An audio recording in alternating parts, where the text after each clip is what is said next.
What if the depths of the ocean held more than just mystery?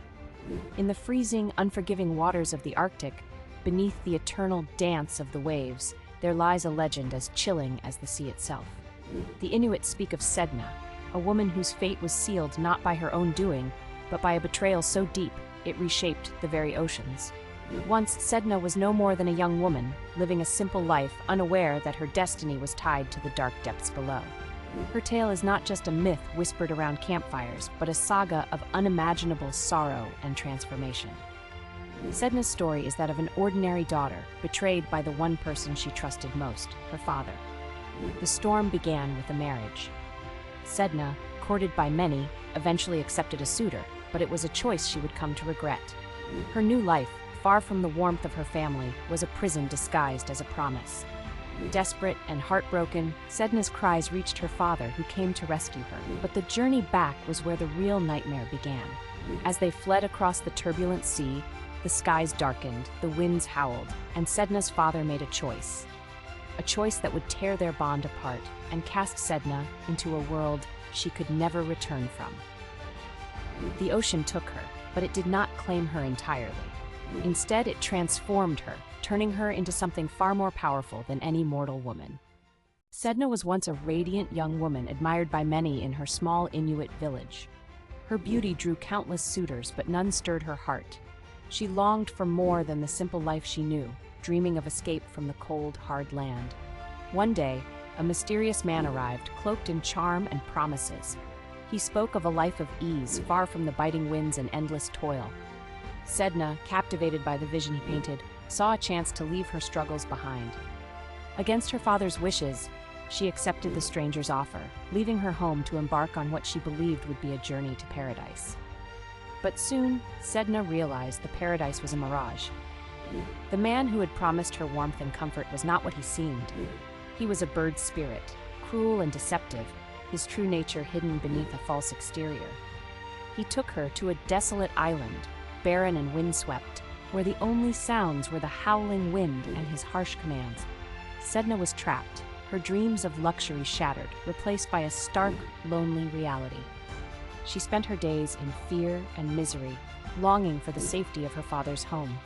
Desperate, she called out to the winds. Her cries carried across the sea, reaching the ears of her father. Her father, stricken with guilt for letting her leave, set out across the icy waters to rescue his beloved daughter. But he had no idea what horrors awaited them both. Her father arrived, his kayak cutting through the icy waters, his heart pounding as he neared the desolate island where his daughter had been trapped. Sedna, her eyes wide with hope, rushed into his arms, desperate to escape the nightmare that had consumed her. She climbed into the kayak, trembling with relief as they pushed away from the island, believing her torment was finally over. But peace was short-lived. Behind them, the bird spirit, her cruel captor, had not given up. His fury rose with the wind, and he called upon the storm. Dark clouds gathered, and the once still sea began to churn violently.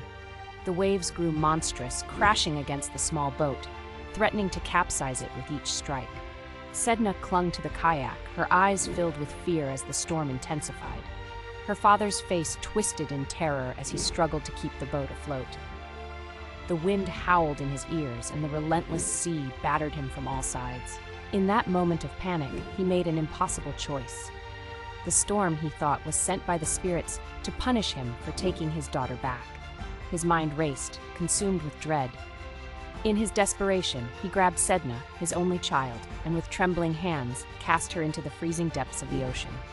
The waves swallowed her whole, and Sedna disappeared into the darkness below, her scream lost to the storm. Sedna's fingers, stiff with cold, gripped the side of the kayak as the freezing waters pulled at her, but her father's fear overtook any sense of mercy. With trembling hands, he raised his oar, hesitated only for a breath, and struck. The sharp crack of the oar breaking bone echoed across the raging sea. One by one, her fingers fell into the dark waters, disappearing beneath the surface. But with each severed piece, the ocean stirred. As her fingers sank, they transformed, becoming seals, whales, and all the creatures that now inhabit the Arctic depths. The sea, once silent, began to teem with life, born of Sedna's pain. Her cries, lost to the storm, were silenced as she finally slipped from the kayak's side, her body sinking slowly into the icy abyss. The cold embraced her, pulling her deeper and deeper into the ocean's dark heart. She should have drowned, her life slipping away like the last light of day. But instead, something ancient and powerful stirred within her. The sea, which had swallowed her, began to change her, molding her into something beyond human. Sedna was no longer just a betrayed daughter. She became one with the very waters that had claimed her. From the ocean's depths she rose, no longer a helpless victim, but a goddess, her spirit entwined with the creatures she had birthed from her own body. The seals, the whales, and all the life of the sea were now hers to command. She was Sedna, ruler of the underworld and goddess of the sea, watching from the depths as the world above carried on, unaware of the power that lurked below the waves. From the cold, shadowy depths of the ocean, Sedna emerged as something far more powerful than she had ever imagined. No longer the helpless daughter cast into the sea, she became the ruler of the underwater world, commanding the very creatures born from her severed fingers. The seals, the whales, and all marine life now moved at her will, under the command of a goddess whose heart had turned as frigid as the waters she controlled.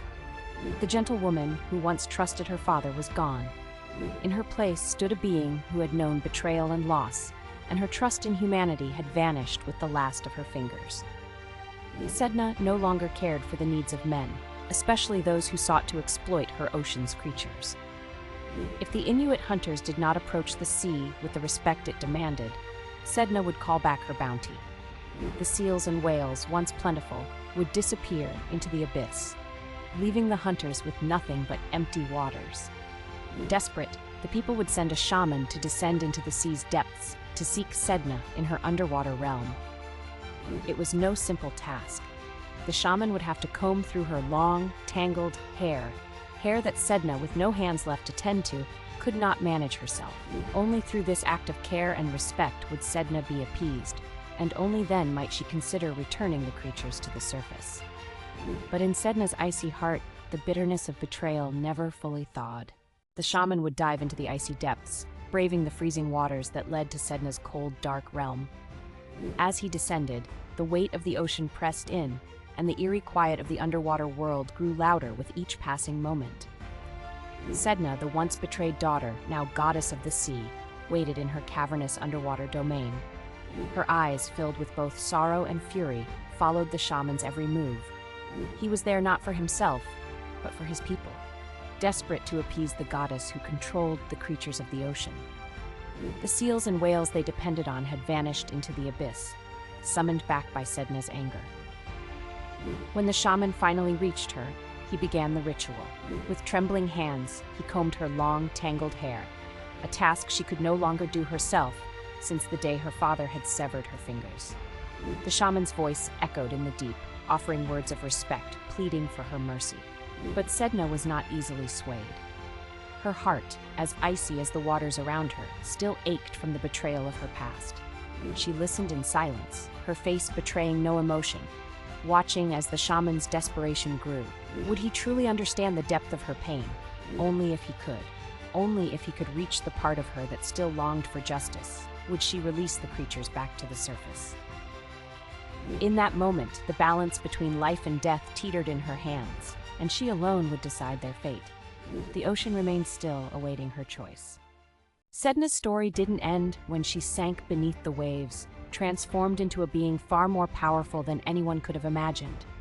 As she settled in the dark depths of the ocean, she became one with the sea, her eyes no longer gazing upon the world she once knew, but seeing everything that moved above and below the water.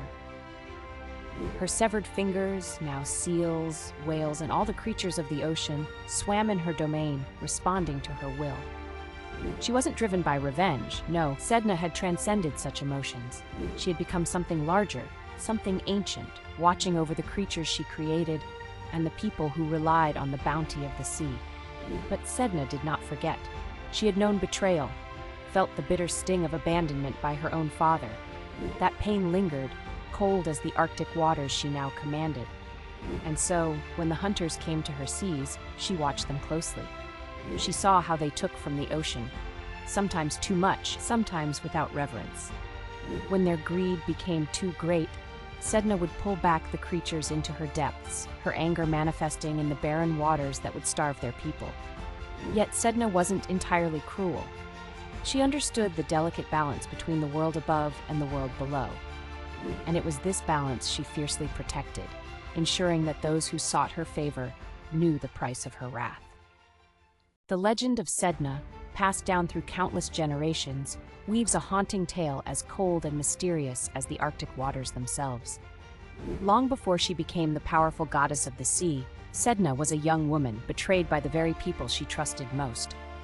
Cast into the icy depths by her own father in a desperate attempt to escape a furious storm, Sedna clung to the edge of the kayak, her fingers grasping for life. But with each strike of her father's oar, her fingers fell into the sea, transforming into the creatures that would fill the oceans, seals, whales, and all the marine life that sustains the Inuit people. As Sedna sank beneath the waves, the sea embraced her, not as a victim, but as a queen.